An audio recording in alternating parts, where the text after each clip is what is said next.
সাবেক প্রধানমন্ত্রী শেখ হাসিনার বিচারের রায়কে কেন্দ্র করে যা কিছু আলোচনা সমালোচনা চলছে, নানান ধরনের বিশ্লেষণ চলছে, সেই জায়গা থেকে নতুন একটি খবর দিয়েছে টাইমস অফ ইন্ডিয়া যে যেই দিনটিতে অর্থাৎ সোমবার যে ট্রাইব্যুনালে শেখ হাসিনার বিচারের রায় ঘোষিত হচ্ছিল, ঠিক সেই মুহূর্তে ভারতের কলকাতায় আওয়ামী লীগ নেতারা গুরুত্বপূর্ণ বৈঠকে বসেছেন।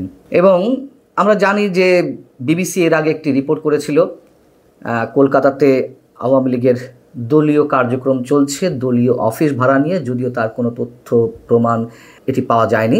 তবে বৈঠক যে তারা করে এটি মোটামুটি সবাই নিশ্চিত। এবং খোদ ভারতের প্রভাবশালী গণমাধ্যম টাইমস অফ ইন্ডিয়া এই খবরটি দিয়েছে। টাইমস অফ ইন্ডিয়ার এই খবরের শিরোনাম হচ্ছে আওয়ামী নেতাজ in exile plan steer in Bangla, এবং তাদের কিছু পরিকল্পনার কথাও এখানে জানানো হয়েছে। তবে মিটিংটি ঠিক কোথায় অনুষ্ঠিত হয়েছে সে সম্পর্কে বিস্তারিত এই রিপোর্টে বলা হয়নি। এখানে যেটি বলা হচ্ছে যে আওয়ামী লীগের একজন কেন্দ্রীয় সিনিয়র নেতা তিনি টাইমস অফ ইন্ডিয়াকে বলছেন যে 5 আগস্টের পর থেকে এটা নির্ধারণ করে রাখা হয়েছিল যে শেখ হাসিনার বিচার কি হবে। হাসিনাকে রাজনীতি থেকে সরিয়ে দেওয়ার বিষয়ে ক্ষমতাসীনরা উন্মুখ হয়ে আছেন, তাই এ সময়ে তারা বিচার বিভাগকে হাতিয়ার হিসেবে ব্যবহার করছেন। এবং উবায়দুল কাদেরের মন্তব্য এখানে তুলে আনা হয়েছে টাইমস অফ ইন্ডিয়ার খবরে। উবায়দুল কাদের বেশ বিচলিত অবস্থায় সব ধরনের নিউজ পোর্টাল, বাংলাদেশের নিউজ পোর্টাল বা ইন্টারন্যাশনাল নানান ধরনের নিউজ পোর্টাল তিনি দেখছিলেন এবং মুহুর্মুহু তিনি খবর নেওয়ার চেষ্টা করছিলেন যে কী হচ্ছে বাংলাদেশে।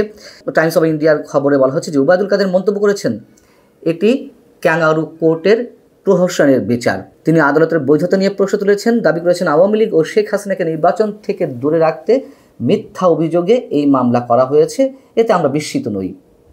এবং তিনি এই রায়কে রাজনৈতিক প্রতিশোধ হিসেবে দেখছেন এবং 71-এ যে শক্তি পরাজিত হয়েছিল আমাদের মহান মুক্তিযুদ্ধ, সেই পরাজিত শক্তি তাদের প্রতিশোধ নিতেই এই ধরনের ব্যবস্থা করেছে। শেখ হাসিনা বিচার প্রক্রিয়া বিতর্কের সঙ্গে সম্পন্ন করেছে এবং বলা হচ্ছে যে কেন্দ্রীয় কমিটির যে নেতার বক্তব্য নাম প্রকাশ করা হয়নি, যার তার বক্তব্যের বরাদ্দে বলা হচ্ছে শেখ হাসিনার অনুপস্থিতিতে এবং তার পক্ষে আমরা যেসব আইনজীবীকে প্রস্তাব করেছিলাম তাদের কাউকে আদালতে উপস্থিত হওয়ার অনুমতি না দেওয়ার মাধ্যমে বিচার হয়েছে, তার আত্মরক্ষার অধিকার সমুন্নত রাখা হয়নি। এই নেতা আদালত গঠনের কারণ নিয়েও প্রশ্ন তোলেন। এবং উবায়দুল কাদের যেটি জানিয়েছেন যে খুব শীঘ্রই যমুনা অভিমুখে মার্চ করা হবে, অর্থাৎ প্রধান উপদেষ্টা ডক্টর মোহাম্মদ ইউনূসের যে বাসভবন এখন রাষ্ট্রীয় অতিথি ভবন, সেই যমুনা অভিমুখে মার্চ করা হবে। তবে কবে, কখন,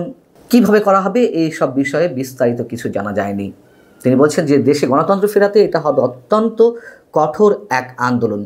এবং আওয়ামী লীগ যেভাবে এই বিচার প্রক্রিয়াকে একবারে প্রত্যাখ্যান করছে, তার যদি মৃত্যুদণ্ড না হয়ে 2 বছরের কারাদণ্ড হতো, আমরা জানি যে আওয়ামী লীগ প্রত্যাখ্যান করত।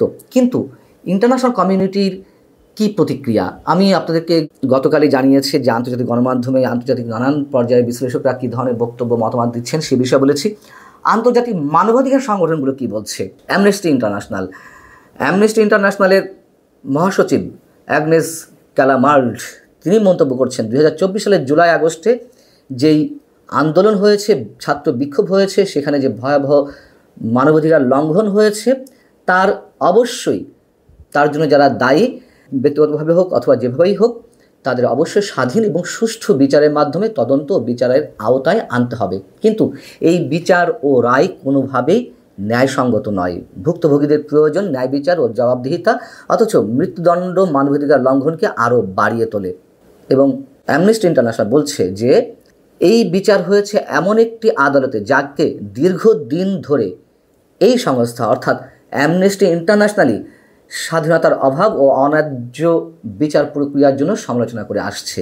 তাছাড়া আসামির অনুপস্থিতিতে এই নজিরবিহীন দ্রুত বিচার ও রায় এত বড় ও জটিল মামলায় যথাযথ সুষ্ঠু বিচারের বিষয়ে গুরুতর উদ্বেগ সৃষ্টি করেছে।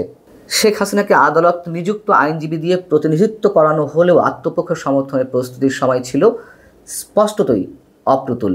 এর সঙ্গে যুক্ত হয়েছে এমন অভিযোগ যে পরস্পর বিরোধী প্রমাণ নিয়ে আসামি পক্ষকে জেরা করতে দেওয়া হয়নি, যা বিচারকে আরও অনিয়মের দিকে ঠেলে দিয়েছে। বাংলাদেশে এমন একটি বিচার ব্যবস্থা প্রয়োজন যা একেবারে নিখুঁতভাবে ন্যায়সঙ্গত, সম্পূর্ণ নিরপেক্ষ, পক্ষপাতহীন এবং কোনোভাবেই মানবাধিকার লঙ্ঘনকারীর জন্য মৃত্যুদণ্ড ব্যবহার করে না। জাতিসংঘ বলেছে যে এই মুহূর্তে এই বিচারের রায় খুবই গুরুত্বপূর্ণ, তারা গুরুত্বপূর্ণ হিসেবে উল্লেখ করেছে, কিন্তু তারপরেও তারা এই বিচারে কিন্তু সন্তুষ্টি প্রকাশ করেনি, স্বস্তি প্রকাশ করেনি। একইভাবে ইন্টারন্যাশনাল ক্রাইসিস গ্রুপ সম্পর্কে আপনাদের সামান্য কিছু জানিয়েছিলাম আমার এর আগের কন্টেন্টে। পরবর্তীতে বিস্তারিত মন্তব্য তাদের পাওয়া গেছে। আইসিজি বিচার প্রক্রিয়াকে তুমুল সমালোচনার মধ্যে রেখে বলছে যে আসামির অনুপস্থিত হওয়া বিচার প্রায়ই বিতর্কের সূত্রপাত করে।